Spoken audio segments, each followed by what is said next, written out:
Good afternoon and welcome to Real Chicks Rock Presents Real Discussions. I am your host, Michelle Dawes-Bird, and as always, I'm super excited to be here. It's a beautiful day in the neighborhood here in Atlanta, Georgia. Today was like a little breeze. We've been having this heat index like for the past couple of days. It's just been like mad hot down here. We're talking feeling like 100, 101. So today is nice. It's not as hot, but the weather is going to change in the next couple of days. Happy Father's Day. Today is Father's Day. I don't know what's going on with this calendar year, but every time I'm doing a show, it's landing on a holiday. Whether it be Easter, Mother's Day, I didn't do Mother's Day, but Easter, now Father's Day. I took my birthday off. Did you guys miss me? I wasn't here. I took my, the first Sunday in June off just to celebrate the birthday. So I'm a little older. I don't know if I'm a little wiser. That's what I'm working on, but I hope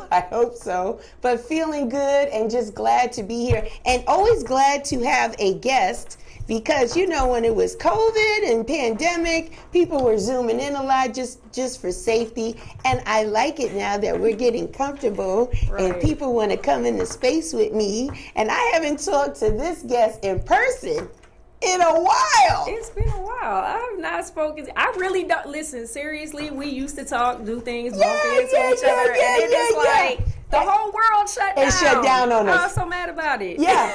You've even moved. You've done things. You're closer. Oh my goodness. I did all of the adulting. I became super full grown. I bought a car. Got a house. You're just like beasted. And this is just great. And she looks great in person for those people that are just listening and not able to watch us. But today my topic is Lupus don't have us. That's right. Lupus don't have us. Absolutely not. My guest today is Adrienne Allende. She's beautiful. How you doing, Adrienne? First of all, thank you very kindly. Yeah. I try to be cute every now and then. It was too hot outside to be doing anything. Fine. You're rocking the brand. She's rocking the brand. I was like, okay, I'm coming out here. Listen, everybody, I am here on Real Chicks Rock. Doing here, I'm going to get your jacket. Yo, believe that. Yeah. So I'm here and doing this. We are going to be talking about lupus. I am with my friend Michelle Dawes-Bird. She has Real Chicks Rock, the brand, and people need to know that these things are going on because she talks about stuff, discusses all of the things that people need to be talking about. And this is my second time being on the show. This is a different location. Yes. You're one of the originals because you came on my show when I was at we were a different network, if you will, in a different location. Kind of a little rough area over there, but it was all good. It was all good. We were good there on Sundays. And you came and you and Joy, right? Joelle. Mm-hmm. Turned it out. Like I just sat back. You guys, the mics were hot. You guys had a great conversation. And it was just your passion about lupus and living with lupus was really the conversation of the topic back then. And today, you know, it's nothing different because you and your brilliant self, first of all, thank you for supporting me all these years. Oh, absolutely. I mean, you have been supporting me since day one, and I really appreciate that. Thank you so much. You're very welcome. Thank you. I tell people all the time, I support Black business in real life. I support people. And I'm for real about it. I'm like, you got a thing here, everything. You are. You guys can't really tell or see it, but she's worn this shirt so much. I got to give her a new one. The letters are starting to, they starting to crack on the R. And I was like, that's faithfulness, yo. That's faithfulness. You rocking the brand big time. I do it. You should see my shirt. I got an Aces custom clothing thing. It's I don't worn even out. know why I haven't tried to make another one. Yeah, I love it. You shame for that because you're a designer, so you should be able to change it out. So you reached out to me, which I really appreciated because it was May and it was Lupus Awareness Month. And you said to me, Michelle, are you going to talk about lupus, this month? And I said, oh, no. Unfortunately, I've already had guests and things lined up and I couldn't switch things around, so my pardon. But I said, let's talk in June if it's okay. So I wanted to talk about it this month, even though I want to talk about it now because you live with it every day. It's not a monthly thing for you. And so I wanted to give you a platform and just kind of educate us because oftentimes we don't really understand or realize what's going on. So I wanted to give you some time to just dig in and talk about it. But first I wanted to kind of set the stage. Where are you from? I am from New York. I was born in Manhattan, but I moved around a lot, like starting at early age. So I lived in Kansas, I lived in Nebraska, I lived in California, I lived here. I moved to Georgia in 1986. Wow. And then I left, went to California, came back here, went to New York. I lived in Connecticut for a while. I went to college in Puerto Rico. Wow. I did some of everything. Like, I'm out here and doing it. I'm going everywhere and doing all of the things. And then I moved back here in 2001. Yeah, 2001, because my job transferred me here. And I've just been here since then. Wow. Wow. You like Atlanta? No. Absolutely not. You know what? I'm not a people person. Okay. And you can fool me. Well, I'm a sociable person. Okay. I'm not a people person. Okay. And so in interacting with people that are not solid, it disturbs my spirit. You off. And I can't. It's not really the place. It's the people. Okay. Okay, it's the people. Because you socializing, you talk to me, you've always made me feel like you like me. Listen, I am a firm believer in the fact that it takes a village, and people need to remember their tribe. Okay. That's all. So I talk to the people that I talk to, and then I don't talk to the people that I don't talk to. That's what's up. That's what's up. So tell me, Adrienne, when did you discover you had lupus?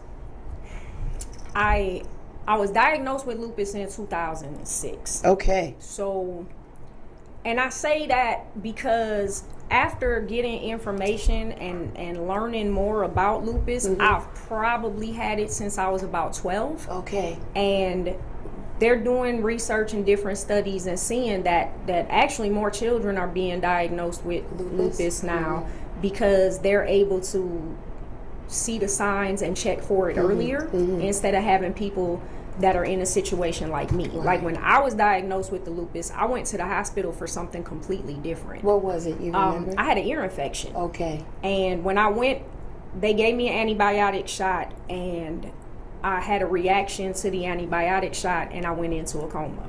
So my kidneys had failed, and it started with my hands. And you know, I work with my hands. I make clothes. I do what I'm doing right now. Yeah, she's making clothes right now. She's making clothes right now. She's making clothes right now. Let me just put a pause. Let me just put a pause. I have gone out and seen Adrienne in a club. I'm talking about. I'll be at the bar. Like in a club, crocheting. At the bar, on a high stool, just like, hey, waving hi to everybody that comes in that she knows, like crocheting. Like, you don't stop. Unless I'm sleeping, I have to be doing something with your hands. And you say it's a nervous, just kind of nervous. So related? The thing is, I don't know how to sit still. And wow. So when I was younger, it was kind of like my grandmother gave us the option. She was like, either sit your ass down or find something to do.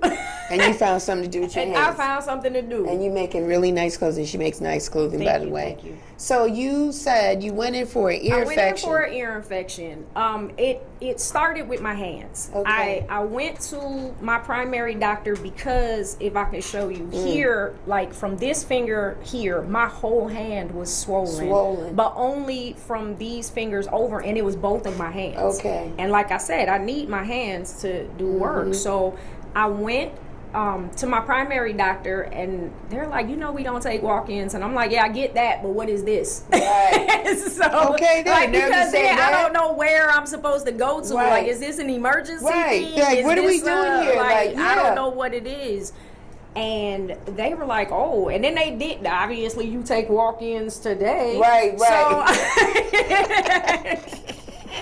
that's gonna be back there, and my doctor, she is like, oh my goodness, I can't believe I didn't notice this before. And obviously, according to my charts, I would go every few months, but every few months I was gaining 7-8 pounds at a time. Really? And so it was one of those things where it's like, I mean, we were talking earlier where they say, like, because of your age, because of your this, because of such and such. Man, all of that is trash because it does not happen to everybody. So she was like, oh, I didn't really pay attention to the fact that you were gaining so much weight so quickly because you'll chalk it up to, okay, you're getting older.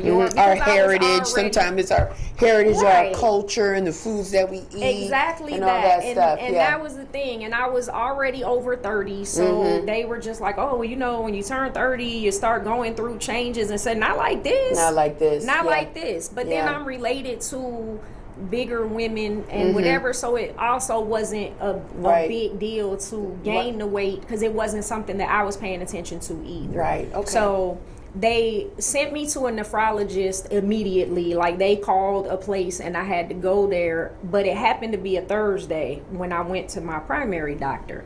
So they told me that I had to do a 24-hour urine test, but I had to start Friday, meaning that I would have to take the sample back on Monday. Monday morning, my head was ringing. I couldn't see straight.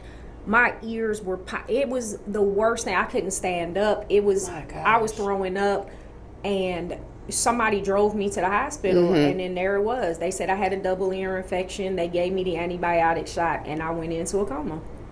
And then when it was about 8 hours, I wake up and they're like, oh, ma'am, you have lupus, your kidneys failed, your this, that, and the third. I'm like, nah, I got an ear infection. I'm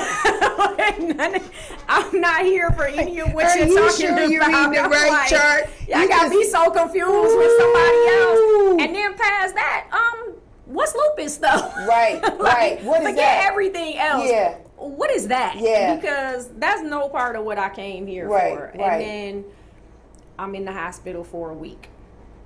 And then I'm in the hospital for 2 weeks. Wow. Oh, let me backtrack to that first week. I'm in the hospital for about 4 days. And somebody comes to the hospital and was like, okay, now I know where you are.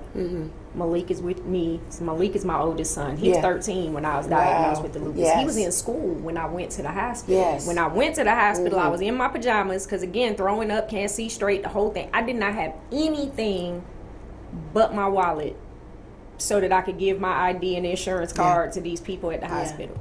So my friend comes in, he's like, I saw Malik 2 days where he didn't go into the apartment. I knew something was wrong. That third day when I seen him, I was like, boy, where your mama at? Because you being outside, that ain't, you couldn't have did no homework, no extra things, whatever. And, you know, I guess my son told him that he didn't know where I was. And it's like, you was supposed to come and tell. And that's another thing. Like, you know, my son went to his friend's house. But then he didn't think to tell the family, somebody, somebody closer. And I was like, that's the things you got to make sure that your kids know who the tribe is. Keep your kids aware. And it's a different time now, Adrian, because cell phones are very important now. But back then, that wasn't the thing. Yeah, I mean, I have it, but even now, I mean, my phone, I be leaving it laying around. I know y'all call me, I get back to you because what you're doing right now is more important. What you got in your hands right now all the time is more important than having a cell phone. I don't got you. We didn't grow up having a phone. Me. I'm telling you, I had a dime in my pocket for a phone call. Thing. And then when it went up to a quarter, I felt like I was getting robbed. I was getting robbed at that point, but I still had to have it because it was like, who do you call? What's going to happen? You know, so I'm with you. I'm on the same and that's the thing. It's like the kids don't even understand. Like, you have access to so much stuff that we didn't have. Like, I'm not late for things. I'm not, you know, if I said I'm going to be here, I'm there. Like, I don't really care anymore what everybody else is doing. I got to stay solid to what I said. And if I said I'm going to be there, that's what I'm doing. But my phone, no, y'all might not be able to find me. So 2 weeks in the hospital, did that turn into 3 or how? Yeah, 2 weeks turned into 3 weeks, and then that third week, they I don't know what they're called, but they're like these compression cuffs that are supposed to keep the circulation going. when you're in the bed for a long time at the hospital. So it really just is like an air pressure thing that presses on you. So the doctor comes in and he takes the cuffs off and he's like, how long have you had these spots on your ankles? And I'm like, sir, you're the first person to ever take those things off. So I don't even know what you're talking about. So now they start running different tests, and when they started running the other tests, he's like, oh, you have a low platelet count. You need a blood transfusion. Dang. I'm like, yeah, I don't think I need a blood transfusion. Like, I don't really know anything about what's going on here, but I want to believe that that's not a part of what... My God. Yeah, I might have been the worst patient in the world. Like, yo, yeah, because everything they're telling you is like, that's not me. Like, you tapping the mic like, excuse me, that's not me though. Yeah, and you like though, like THO, like though, that's not me though. That ain't me. Like, are you sure? By the words because I really just came in here for an ear infection, and now we're where? Yeah, we still stuck on that part. So we still we 3 weeks in, and you telling me what? Yeah, I'm with you. That part. That's so heavy. I'm there, and now he's like, "Oh, you need a blood transfusion." I'm like, "Yeah, no, I don't think so." So then they were like, do you know your blood type? And I'm like, yeah. And he's like, what is it? B positive, sir. Why are you like, y'all should know that. Just 20 minutes in, B positive. You should have already been aware of that. And then, so now they don't believe me. They start running tests. What I just tell you? I know. You asked me a question, I answered you. So then they say, oh, we don't have any B positive blood here at the hospital. So I said, okay, cool, because I don't need a blood transfusion. Then they called some other place. Somebody was supposed to be bringing the blood. Those people got stuck behind. Oh my God. And I'm like, yeah, y'all really don't be listening to the universe talking, right? I don't need a blood transfusion. Then somebody else was supposed to be delivering from another spot. Those people got into an accident. One more time. For the folks all the way in the back, I do not need a blood transfusion. So the next day, they're like, oh, we got your blood type, blah, blah, blah. They give me the blood transfusion. I died. My heart stopped. I was clinically dead for For how long did they tell you? 3 minutes, but more than what it should have been. So I have like mild brain damage. My gosh. It affects my short-term memory. So you could do some stuff right now, but 3 weeks later I'm gonna be like, hey, you remember that day when you because my mind slipped for a second in what's happening right now, but trust me, I remember that. And don't let it be nothing shady, because you might have thought I didn't see it, but I feel you talk about somebody that wasn't supposed to go. Oh, nah, I had plans, man. I'm like, yo, I got a whole schedule, and I'd be like, all right, I got to do this, I got to do that, I need to be here, let me hit up this person, let me call such and such. Anytime I look at that list, dying ain't on it. I heard that. Dying ain't on it. I ain't got time for that. Dang. Say that again. I've never seen death on my list yet. Dang. That's a fighter. Hey. Really, that's a person that's winning. I got to do it, because if not for myself, then who's going to do it? I know that's right. And that's what they tell you. I keep trying to explain to people, like, taking care of yourself first is not being selfish. If you're not taking care of you, nobody else is going to do it. I know that's right. I know that's right. That's so vitally important. So for the listeners, Adrienne, what is lupus? Lupus is an autoimmune disorder that causes your body to attack itself. There's different forms of lupus. Okay. So there's discoid lupus that causes people to have skin issues. Okay. Like if you see Seal, how he has it breaks down the collagen in your skin. And it causes just like with Joelle, with being here, where she had these things all and all her hair came out, but it's in weird patches because it's not, but it's also not considered the same as alopecia, which is also an autoimmune disorder. Gotcha. It's basically anytime your body starts doing weird things, it's autoimmune disorder. But lupus has so many different things. Like there's lupus nephritis, which Nick Cannon has, that affects your kidneys. And then there's what I have, which is systemic lupus, and it attacks whatever it wants to when it feels like doing something. Okay. So I think I was 37 and I had a heart attack, and then in 2011, my liver failed. Listen, again, dying ain't on my... It ain't on the list. It is not here. It be peeking its head though. Die, I ain't... Yeah, it be peeking its head and like, I'm here. It be like, death be trying to knock. I'm here, like, open the door and you be like, Listen, I'll open the door for opportunity, but I ain't here for death though. Girl. You got to chase me, sir. Golly, I'm sitting with a winner. I'm sitting with somebody that just doesn't quit. So when you really came to the understanding that you had lupus, how did your family and friends adjust or take that information? I have not come to that understanding yet. Okay. I got a live one here today, ladies and gentlemen. My guest is on fire. Listen, I can't because for any of the things, well, I'll stick to your question first and then go to that part. Okay. My family is a large group of phenomenal people. Awesome. A large group of phenomenal people. Awesome. And I'm taking in all of the people that I picked up along the way. It don't necessarily have to be blood. I told you, a friend seen something wrong with my son and handled all of whatever needed to be handled. Right. I got people that when I tell you, and it's one of my friend's birthday today. Her name is Camille. And happy birthday, Camille. Happy birthday, Camille. It's also my son Darrell's birthday. Happy birthday. It's Gemini season. It's still Gemini season.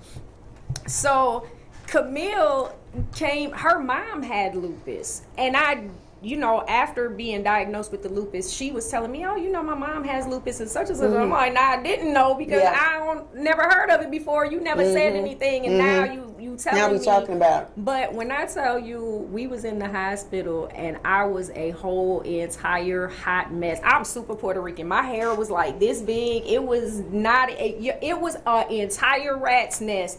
And she was like, oh my goodness, girl, I gotta help you. When I tell you she broke 16 of them little combs, I must say, you might as well stop trying, girl. I swear, I probably still got a comb someplace stuck in my hair about 15 years later. Stop it. A whole mess. Yeah. My father actually came while I was in the hospital. My mom came like the day that I was discharged. I just have a bunch of people that are like, what do you need? That's wonderful. And that's wonderful. It's so important to have a even if it's two people. Yeah, community's important. That'll come through when you need something. You need them. Yeah. And not one of those, tell me what you need and blah. I literally had somebody tell me one day, when you say, let me know if you need anything, I trust that you actually believe that and will do it. And I'm sad to know that you deal with so many people that it's important that you know that I'm serious, because everybody should be, but they aren't. I am not for hey, let me know what you need, and you let them know what you need, and then it don't never get done. Yeah, or you can't get them, or they can't do it, or whatever, life happens. So your community, your family has just been, your family and friends have just been supportive throughout this whole process. Picking them up. Yeah. Well, because your story's amazing. And then you're amazing as a person. You have wonderful personality. Like you say, you don't like people, but you're very social. I like the people that I like. You like the people. Let me clear that up. She likes the people that she likes. So if you get on her list of the people that she likes, you're good. You're going to be good. It's going to be all good. So that's a good thing. You say that you gotta keep your hands going all the time. Right. And again, for those that are not watching but listening, she's in the studio right now with me crocheting. I'm knitting. Knitting, like feverishly, like always knitting, always. I do. So is there any other side effects that happen while you're having to deal with lupus? So I have nerve damage. This is so ridiculous. I went to the hospital because I couldn't see. And I didn't realize that I couldn't see until, that's not true. There was one time where I was driving and I had to stop driving, and whoever was with me, I was like, hey, you have to drive because I can't see the stoplights. Wow. And so I couldn't see any colors. And then I had to go to the hospital, and they were like, no, you have to go to eye doctor. So I ended up going to the Marietta Eye Clinic. And basically my blood pressure was so high that the blood vessels in my eyes were bursting. I couldn't see. So it started with going like colorblind, and then I couldn't see anything at all for like a few days until they were able to get my blood pressure down. And I still had to wait for like the regeneration thing to start. So it was like a week and something. I couldn't see at all. So that was on whatever occasion. I try to monitor my blood pressure, make sure that craziness doesn't happen again.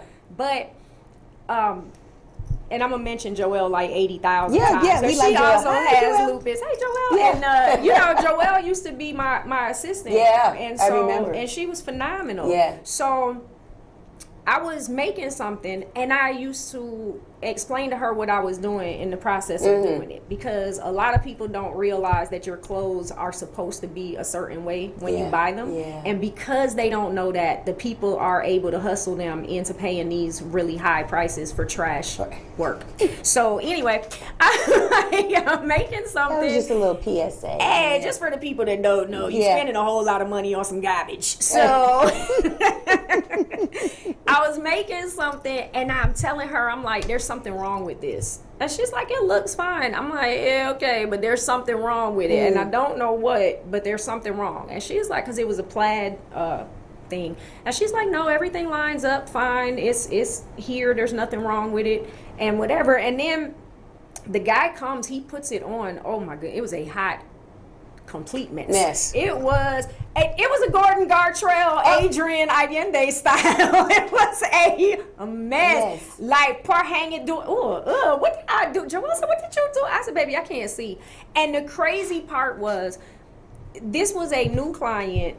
Somebody else had referred him to me, and he said, listen, you know what? I have sat here and talked with you so much, and the people that referred me initially, I know would not have sent me to somebody that would have messed up my stuff. Right. It's all good.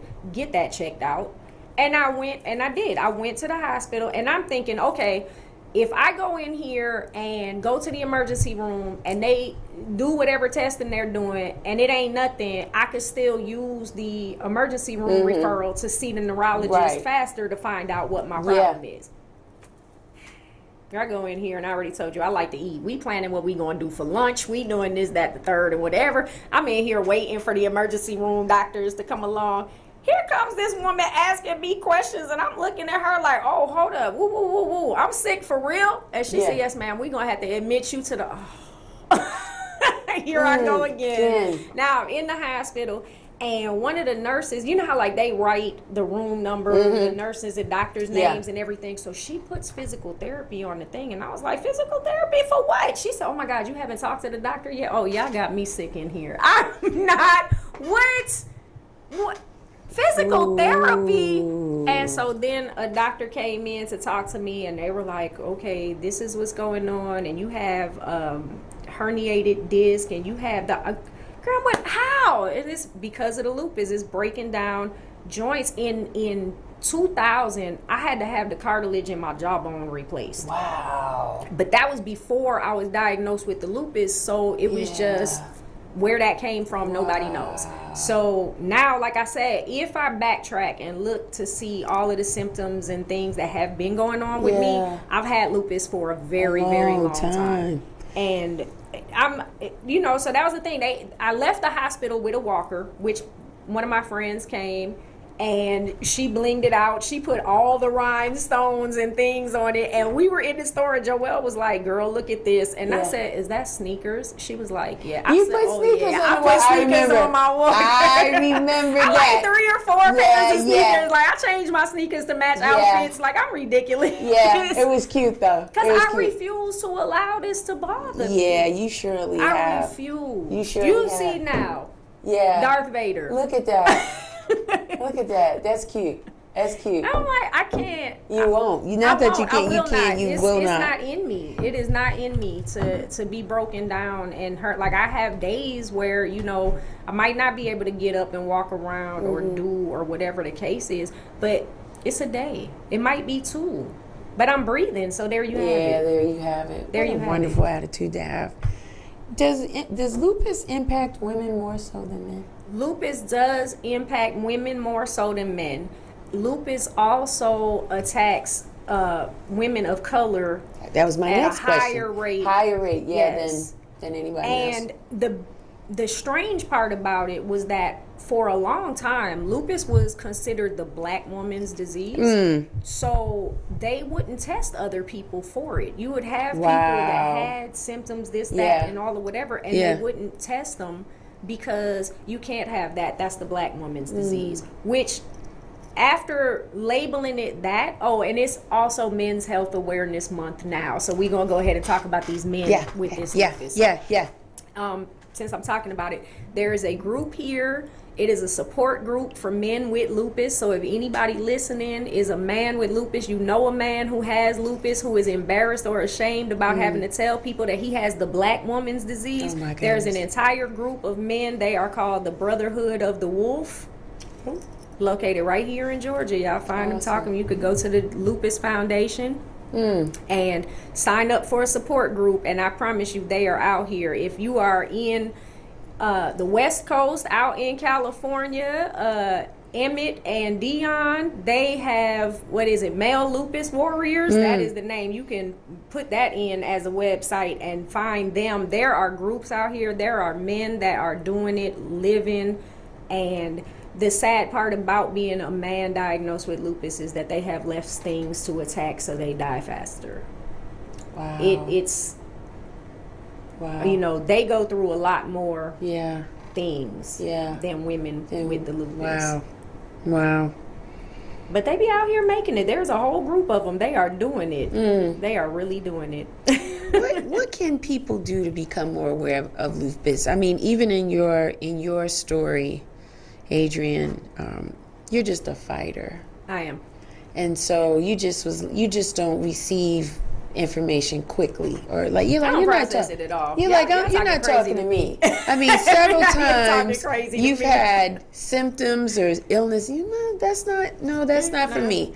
But I have to believe that you do recommend that people go to the doctor. Oh, right? Absolutely. So we'll go there with the being diagnosed with lupus. When it first happened, there was a nurse, because I was actually in the hospital for a month and a half. See, we went through how many weeks kept going. It was a week, and then another week, and then I died, and then it was something else, and then I was supposed to be leaving, and then I ended up getting a fever from out of nowhere, and I was there for a month and a half, and one of the nurses who was there, she said, I have a friend who volunteers at the Lupus Foundation. Now, see, of not having lupus, I wouldn't have known that was a thing. And somebody came, she talked to me, told me, kind of gave me pamphlets and different things and stuff that I could give to my parents, and just information that really helped out because nobody knew what it was. And even in reading or talking to a bunch of people or anything that you do, it doesn't matter. You still don't know what it is. This is a daily thing worth of, let's see what happens today. Right. And, it was nice of somebody to sit with me, talk to me, try to give me a better understanding. And I wanted to do that for other people. I wanted to be able to provide that same thing for another person because I know how helpful it was to me. And I had a friend who was a part of this group, this like a female business owners thing, and she was like, hey, I can't make it, can you go in my place? And I was like, yeah, sure, because whatever, let's do it. So I go out, I'm sitting down, and I'm talking to the ladies, and they're great. They were just great people. I'm having a really good time. I'm sitting there, and they're like, ma'am, are you knitting? And I was like, I am. I'm so sorry. I feel like I have to apologize sometimes. Like, it's just rude. You sitting at the dinner table, ma'am, put that down. I can't help it. But anyway, so I'm there, and they were like, so we're trying to figure out what day we're going to do our next meeting. And I was like, so if you're doing it monthly, I'm cool anytime but this week. And so somebody else says, yeah, I can't go that week neither because I'm going to be on a cruise. I said, girl, if yours is for a week, I'm going to be on that same one. She said, I'm going here and such and such. And I was like, that's the one. And so that's how I met Monifa. Hey, Monifa. We love Monifa. I I do. And then in talking to her, then she had told me that her mom had lupus. And so it was just, you know, being around people. Yeah. I told you, the more you walk around, the faster you find your tribe. Yeah. Yeah. And you got a beautiful tribe. We love Monifa. Oh my God, man, you people are, you keep complimenting me. I don't be want to hear all that. You. It's not about me. It's not I about me today. support what you do because I support what you do. You know what I'm saying? Thank you. Like I support the entire thing that you're trying to put out there, so I have to support you in the process. I appreciate it. I want to talk about the walks, right? And I think that's where we connected too, because Monifa really raised a lot of money, you know, for the Lupus Foundation walks. And I did a couple of them, and it was just the energy out there was amazing. And you were very vocal about how good that foundation was and what they were doing with the money, because oftentimes people don't want to they don't contribute because they don't know where it's going to go. And then the people that do get the money, we don't really see the fruits of that. Right. Maybe it's just that it's just so much work that has to get done, it has very little impact. But you were like, no, they really help. They help families. They help people. This is important. Support. So, yeah, tell us about that for you. So, the thing with it's all a learning experience of understanding that there was really an entire community of people who were out here and doing. And what I'm learning more, I actually work at the Lupus Foundation now. So, congratulations. I started in 2020, which was crazy because we go to the Capitol for lupus advocacy. Yes. Now, one of the things is I'm considered totally and permanently disabled, but not for lupus. They don't consider lupus as being an actual disability. Really? Yeah, like you have some places that don't really even consider that lupus is real. There are doctors and clinical things where they believe that it's like you have a list of a whole bunch of things going on and they can't pinpoint one specific thing, so they just say that it's this. Yeah. But then, if you could break it down into categories, now there are a lot of people that are diagnosed with lupus first, and then after doing more research or whatever, have a different specific autoimmune disorder, but it's all still an autoimmune disorder. So with that, you have like going places and doing things. A lot of people, we were talking about it earlier as far as being like, women of color here and it being a certain guideline that is expected of you. So people won't say that they're sick. People won't say that they have these things going on because they're afraid to lose their job, because they're afraid of these things and whatever. We go to the Capitol to advocate for lupus, to try to get it put on the list as being to have more recognition. There are people in the Capitol that have lupus. They're living with lupus. They speak out about it. Representative Kim Schofield, she has lupus. She's out here. I love Kim, and she's out here, and she has a platform to be able to bring it to people's attention. Right, and that's the thing. I'm so focused on making sure that people talk. Yeah, because unfortunately, as a group of people, we have been taught to keep everything secret. To keep everything secret. Everything. Yeah, every ounce of that. Say it out loud. Everything. Say it to people that are listening. Say whatever it is. Stop being the person that comes after the fact to be like, oh, well, that. I didn't know. I didn't know because this is my first time hearing about it, because something else took place to cause you to feel the need to say, and I don't want your guilt conversation. Yeah. It's hard on us as Black women. We have been conditioned. Right. And we're changing the narrative. Let me say that. Yes. We are working collectively and independently, however, to change the narrative. But we have been conditioned for so long to almost, pardon the expression, man up, like suck it up, like don't say nothing. You don't matter. Your pain that's part of the process. Blame it on Eve. Like fools would actually say, you're going through stuff because of Eve. It's all her fault. Like, no. Yeah, I don't know that chick like that. I never met her. Never met her. Read about her, never met her. Don't know her. But it's just like, we endure so much, and you're absolutely right, Adrienne. It's like because we don't have enough vacation time, we don't have a good health care package, because we don't have money. To lose their job. Can't lose our job. We can't call out sick because oftentimes it's unfortunate, but when you work in certain settings, you just being a black woman is a handicap, and God forbid if you have a family. And now you want to complain about it too, right? Oh. Yeah, if you have a family and if your child is sick, oh, there it is, there it goes. Always the case. It's like your kid can't be sick, you can't be sick, you can't miss work. It's just a different dynamic, and so we've learned to take some Tylenol or sip on some chamomile tea. Maybe have some people pray over us, and that's to it. Act like it's not actually happening. Right. And that's the problem. Or it's not important in every situation. Yeah. Like, and that's the thing. When you start to look at how everything correlates in some kind of way, then you start to realize how much you've been spoon fed that don't taste good. And ooh.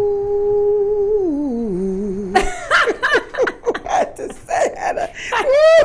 I'm officially somebody's grandma. I gotta drop these. I gotta drop these gems. You dropping them, girl. You dropping them. You know what? I while you were talking and and you saying, go down to the Capitol. I want to give you a platform every year. So I'm gonna be official.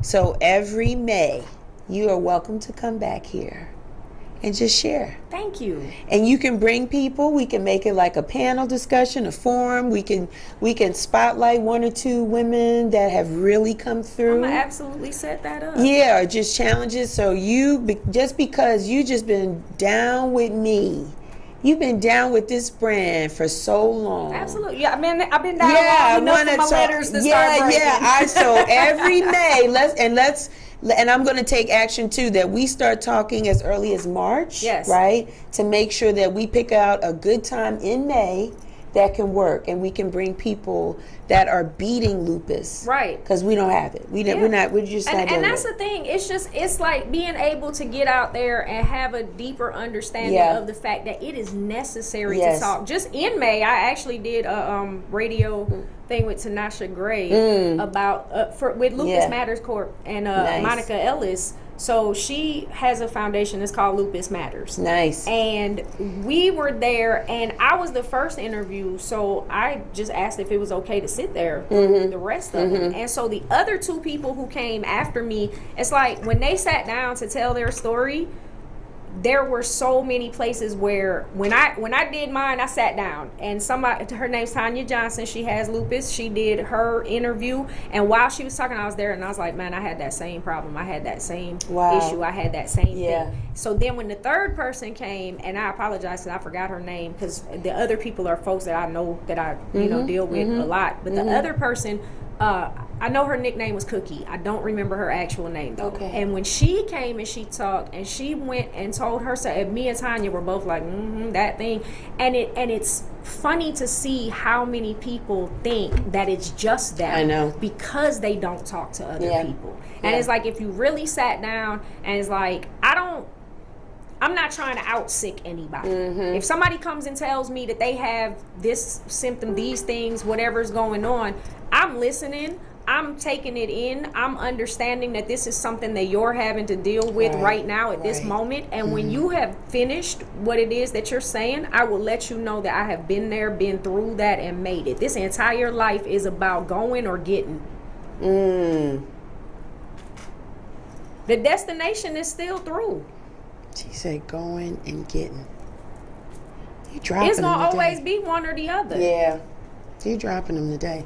Somebody got to do it. Yeah, you dropping them. You came with your bag. Somebody got to do it. You came with your bag. Sunday. It is Preach, go on and tell the people in the back. I got to give it to them. You giving it to them like boom, boom. Like, take that. Listen, this is how I do it. This is all the time. Into the street. This is all the time. This ain't just for the show. Oh, no. Just for the people that's listening. This is all the time. This is what you're going to get. That's why we love you. And what is the purpose of a word if you don't give a good one? I know, that's right. She's still going. I can't help it. It's my life. She still got them. I want to talk about your knitting. Yes. Now let's talk about that, because you're knitting and you're doing some stuff right now that is people don't need to know what it is, but you are knitting, and because you got some projects and some things coming up, right? Yes, no? Absolutely. So I make clothes. I make custom pieces. And you know, because I bought you that one shirt that day I came to the show, and you were like, girl, how does this fit? Yeah. yes. I was like, how do I get it on? I make custom pieces. Yes, you do. And I deal with people. I'm very disproportionate.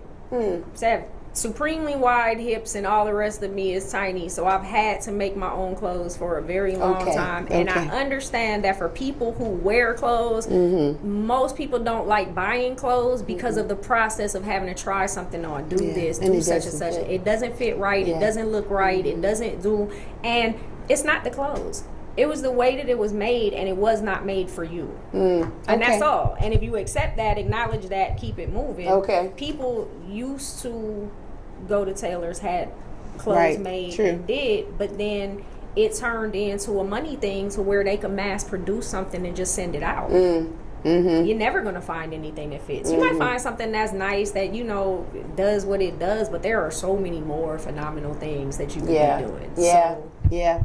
My grandmother used to make wedding dresses, and I was fascinated. Like, just to see somebody take something that looked like a sheet and make it into something wearable, make it beautiful. I was fascinated, and I wanted to do that. But my grandmother always said that wants are dead things, because everybody wants something till they got it. And if it ain't what you need, it serves no purpose. She's still dropping. I'm telling you, my grandma said it. It wasn't me. I'm giving you my grandma knowledge. She's still dropping them. I can't even look at her over there. She over there leaned back in the chair dropping them gems over there. I got to. And so with that, she wouldn't teach me how to sew. And so because she wouldn't teach me how to sew, I started trying to do it on my own. Listen, I made some cute stuff for my dolls. When I tell you it was cute, that is with a capital K, a Q, and a W. It was. For the dolls, y'all. For the dolls. I did. I made stuff for my dolls, and it was like, okay, I can't put anything on to the dolls. Why can't I put anything onto the dolls? And Grandma's like, because you don't understand the material. See, everything looked cute, but that ain't gonna work. This ain't gonna do. So now that she saw that I was for real, she started showing me how to do. So I learned how to sew. I started making my own clothes, and by the time I got to high school, I got some people that in high school I made some of their clothes, like the things that they wore for graduation, for stuff. I'm doing that, and I wanted to go to FIT because, of course, I'm a New Yorker, and that's what you're supposed to do if you want to get into fashion. So I wanted to go to FIT, but the school that I went to did not have the classes that I would have needed for the prerequisites to be able to get into FIT. They started a clothing class just for me to be able to take. Wow, that's awesome. I'm telling you, I'm a ride or die for South Cobb High School all day, every day. That's awesome. They started the class just for me so that I would be able to get what I needed on paper to be able to go to FIT. And when I got accepted to FIT, I was throwing a whole party in my head. It was the best time ever. And I was just like, yo, I love this, but I can't draw. And that's part of the requisite? You got to be able to draw? Yeah, you got to be able to draw. You got to draw it out first before you create it? Yeah. And that was the thing. I couldn't draw, and then I already had a kid. So I had my first son when I was 18. So my mind is like, all right, am I going to pay money to take this class that don't count towards nothing? Because I got to take an art class to learn how to draw to be able to take the classes that I need. So they had, if I wanted to proceed, and I tell people all the time when they call me a designer, I'm not a designer. Designers draw. I'm a seamstress. I have a degree in fashion construction because I could not move any further. I can't draw. I can only put stuff together.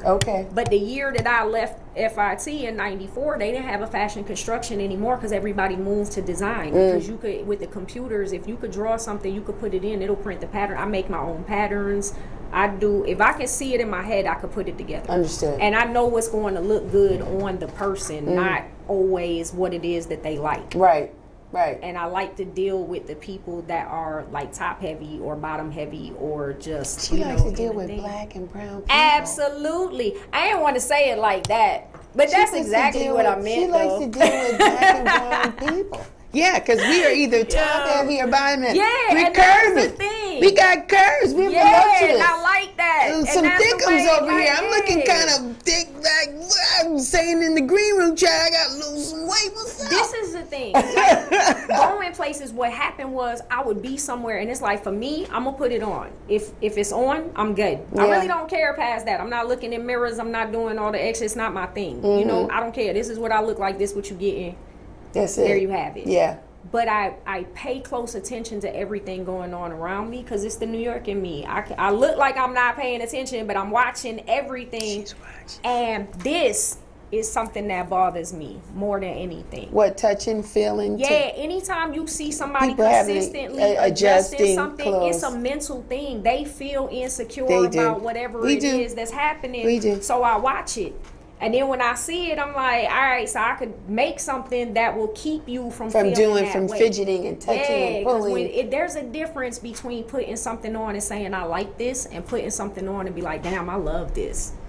True. There is a huge difference. True. And I tell my clients all the time, I'm not looking for you to like it. You can like something in the store. True. If you don't love it, neither do I. And I think the liking and loving is really the body too. Mm-hmm. It starts at that point, because if you're comfortable with yourself, then anything that you put on, you're either going to like it, and then you may have a love for it. And I think the love is the comfort of it, right? The feel, how it feels moving with your body and against your body. The color, sometimes people just love the color and just and all that's that. the thing too, for some people, like, you know, they like certain things and it really ain't for them, but you can't just tell somebody that it really ain't for you. So I listen, I hear that, and it's so funny because I'm like the least professional person ever. Really? I mean, I would have never. Listen, man, you know me, so you can say that. But for the other people, they don't know until they get the full experience. And I be like, listen, I hear you talking, but I don't care about none of that. That's not what I'm doing. She be like, so we ain't doing that today. we ain't doing none of that today. That's what Adrian would say. Nah, that's not so what projects you got going on? Because you actually stopped knitting. I'm getting a little nervous. I had to, because I just finished the front piece of what I was doing. She finished so her product while doing my show. Next. She was knitting and finished the product while doing my show. So you can't do the next part right now. I can't do the next part. Okay, you gotta. I gotta switch yarns. I gotta cut. Then we gotta be private to do that. But you got a project coming up? Yes. A fashion show or something? What's happening? Okay, my birthday is Saturday. Happy birthday to you. I'm dancing. I'm about to get my Stevie Wonder on. But anyway, so my birthday is Saturday. Being the fact that the world shut down, I hadn't, been doing too much of anything. So I've had 2 birthdays that I haven't done anything. And everybody knows that as soon as it's cancer season, it's officially my birthday. It is. For the entire season of cancer. Yes, that is correct. But this Saturday happens to actually be my birthday. And so I'm doing a fashion show for my birthday. I'm Congratulations. Thank you. I'm doing this fashion show because I have not. I did a fashion show in like 2018. And the fashion show was called Ordinary Clothes for Extraordinary People. Yes. Not extraordinary. Extraordinary people. And that was all it was. I had 6 models. I made 3 outfits a piece. So they had a casual thing, a business thing, and something dressy. But one of my models, she was only 15. So it's kind of like I had to stay in certain guidelines of doing, what was fashionable, but not. And I turn people down all the time. I turn people away because I'm not out here trying to make money. I do this because I love it. Like, I love it in a way that isn't even understandable. Like the being able to see somebody that puts something on and feels good, right? That's a different type of thing. Like, I don't even. I be out straight bummy when I go do stuff sometimes, because me personally, if I need to throw something together, I can real quick and be done. But for somebody else, I want that feeling of feeling good about what you're doing right now. Like, that brings me joy. Absolutely. And when I did that fashion show, one of my models, she had lost like 97 pounds or something. And I just I want to celebrate all of the people that are out and doing things. And so with this fashion show though, I have friends that do actual big things that were just like, hey, we want to come and be a part of your birthday party. And I'm like, really? So I have a live band performing. Nice. They are called El Amin. Ah. And they are actually doing a show in Talladega, and so they are stopping by to perform real quick before they go and get a paying gig. Wow, in Talladega. Wow, that's nice. Yeah, I love it. I love it. And then sweet baby Keita, she's a comedian, and you know Keita be out here getting paid real money to do real work, as she coming to come and do this comedy at my thing. Yes. And I'm not going to mention Mr. Everything because then it sounds like I'm being, what's the word? Because it's my son, so he don't count, but he's doing his thing. Nah, like my son, when he was younger, he was in high school and he got in trouble for like tapping on the desk. And I went to school and I literally sat across from him like this the entire class period. And I watched him. I eyeballed that child through the entire class period. And when it was over, I went to his teacher. I said, ma'am, I'm very sorry. I'm going to see what I could do about capping his pens, something where he won't make so much noise. But that's a habit. Because I know he would not have done that one time if he could control doing that. Right. And then when he finished high school, he was like, Mommy, I want to go to the Art Institute for Audio Engineering. Sounds legit to me. Let's do that. Yeah. Let's do that. Yeah. So he'll be performing. And then Floyd Grant. I don't know if you know who Floyd Grant is, but you should. Floyd Grant is he has albums out and been doing things and getting, he was nominated for some of everything. Gotcha. He did, there was some competition that they had that LL Cool J did, Steve Harvey did. He been out here winning and doing. He's coming to perform. He was like, I mean, if I can't do nothing but sing happy birthday, can I come? I was like, I told you, my tribe is dope. Something special. Yeah. And the fact that you love me that much to want to come and just listen, I'm doing a fashion show for my birthday. Okay. And can the public come? Or tickets for sale? There what are can we do? tickets for sale. Where? Goodness.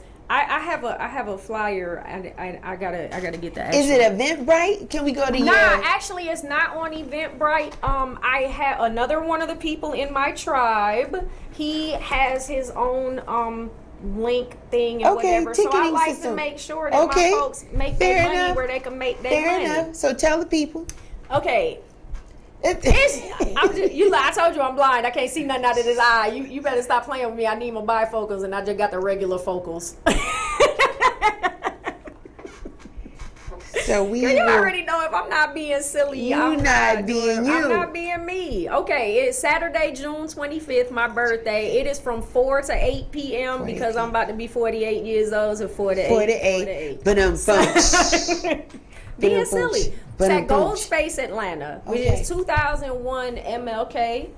I guess if you're coming from 20, like from the Mableton area. Okay. If you're coming from, what would that be? Like 20 coming in is east. Then right when you get off of the exit, there's a Texaco station there, so you would turn right. The building is right next to So it's out in the Mableton area? Nah, it's in the city? Right before, like depending on which way you're coming from, it's right before or after Ralph David Abernathy. Okay. Like there's a Texaco station right there at the entrance to 20, and then the building is there. Okay. So we have, the event is on the 6th floor. Like the event space is on the 6th floor of Gold Space.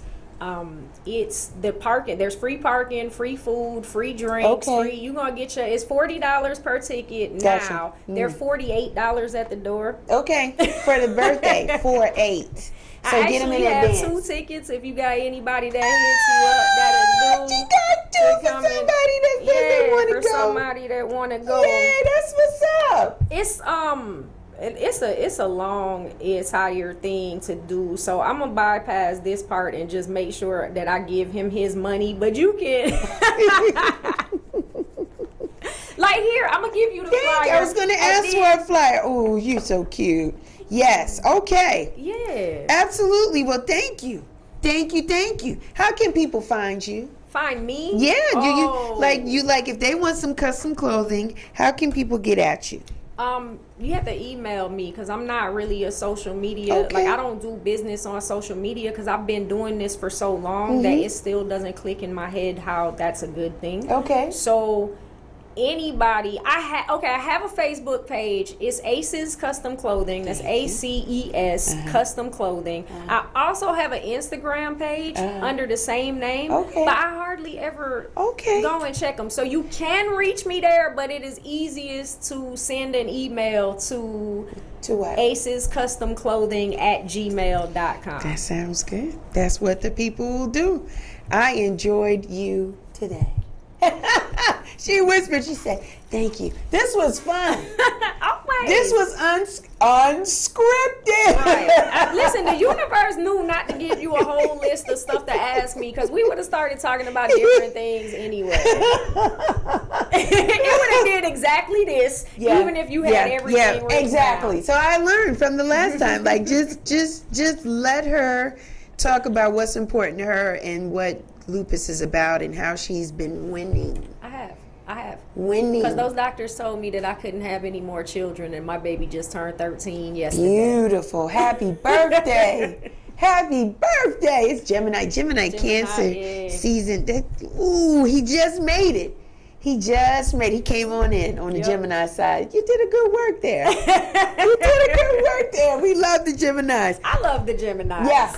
We're good people. I have to agree. We're good people. We're good people. I'm not waiting for y'all to finish up what you got going so we can start Cancer, but I'm just saying. Oh, like hurry up, move, get out the way. Get out the way. For y'all to get it over with. Move, get out the way. Yeah, we leaving. Yeah. Y'all stepping kind of slow though. I'm just saying. And when we go, summer starts and all that, right? All the good things.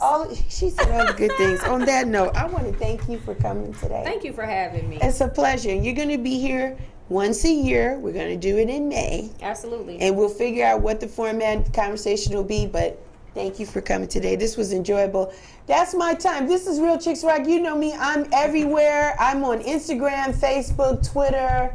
I got a website, realchicksrock.com. Go and check it out. Go cop that shirt, man. Yeah, you see? Look, Faithful. She's wearing it out. I got to give her a new shirt. You need a shirt. Come on. And then send me a picture. Give me a hashtag, Real Chicks Rock, on the picture so I know that it comes to me, and we'll like and we'll repost it and reshare it and do all that great things. Again, we want to wish happy Father's Day to all the wonderful fathers out there, fathers that are committed and dedicated in loving their children, loving family. Family's important. We need you guys out there, so we just want to salute you. Not today, but every day, because there's some real men that roll with real chicks all the time. So we are just so thankful for them. So before I go, you know how we like to do it here. You know Frankie Crocker was one of my favorites on WBLS 107.5 in New York. And every time he ended his show, he would say, may you live to be 100 and I live to be 100 minus a day. So I never have to know that beautiful people like you had passed away.